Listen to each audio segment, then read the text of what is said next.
Well, late last week, the mayor of Oakland, California, Libby Schaaf, who tonight is in the running for the worst and most incompetent mayor in the United States, promised a hate crime prosecution after what she described as nooses were discovered in a public park.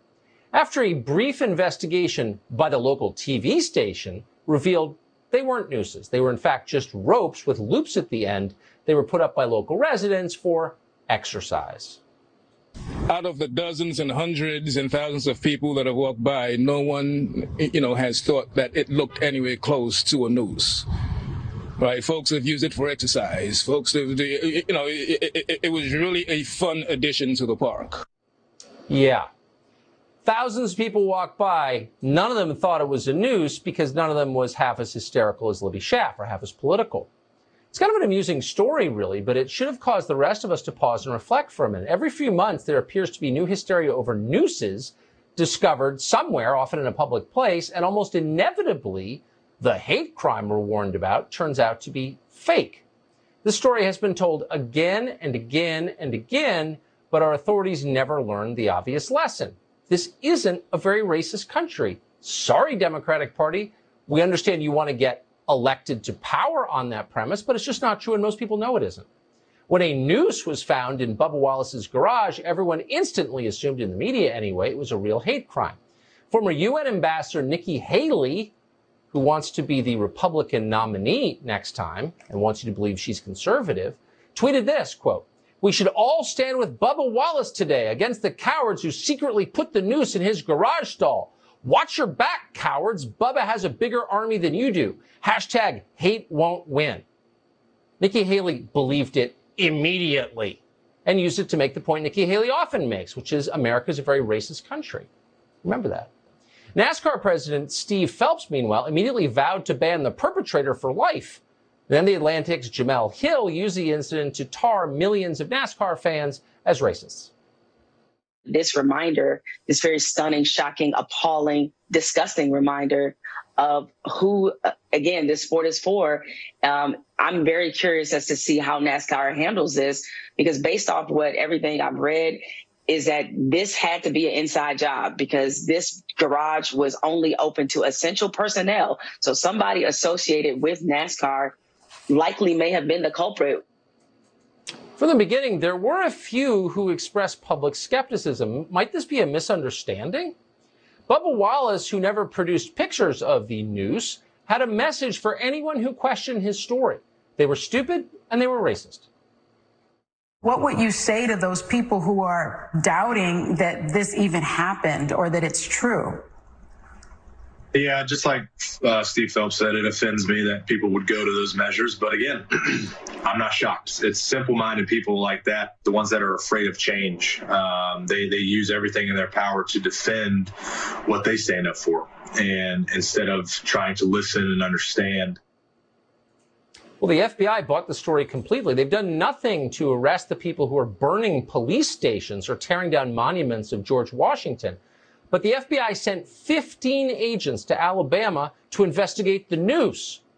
And after days of investigation, they discovered the noose was, in fact, a rope with a loop used by work crews to pull down a garage door. One of these nooses was present in every garage at Talladega. Once again, authorities rushed in to believe an absurd story because it could be used to advance a political agenda. Horace Cooper is author of the book, How Trump is Making Black America Great Again, and he joins us tonight. Horace Cooper, thanks so much for coming on. I'm amazed most of all by the response from the authorities, the people in positions of power in law enforcement, in politics. Why did they react as they did? We're all under this grand delusion that racism is running rampant in America.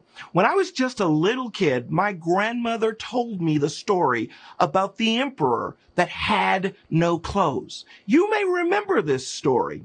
As my grandmother ended the story, she explained the emperor was walking around, as she said, buck naked. And finally, a little kid said what everyone saw, knew to be true, but was denying. Well, I've got my own truth bomb. America isn't a racist country. In fact, racism is so hard to find, you have to create these circumstances in order to find one. You remember that guy in Chicago? He had to hire foreigners to do the racism that America just won't do.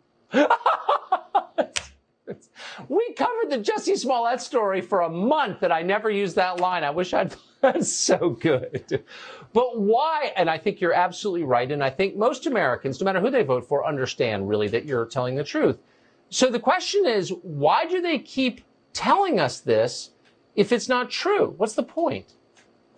Well, part of the problem is it feeds a narrative that some people who sustain themselves politically, it feeds a narrative that they are empowered by solving. We come to rescue you from the big boogeyman racist.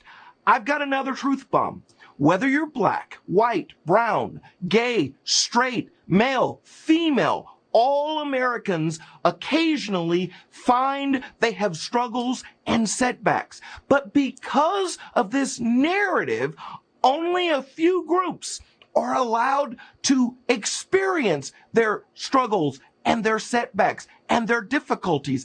But what that has done is it has divided the rest of America, of America who has a difficulty, who has a struggle. It's not racism. It's not bigotry.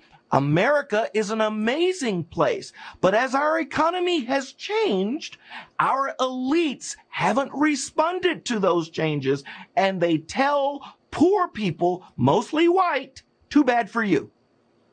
Because those people don't vote for them. They're never calling the residents of Santa Monica or Cambridge, Mass racist because they're reliable voters. Horace Cooper, that was great. Thank you so much for coming on tonight. I appreciate it. Thank you.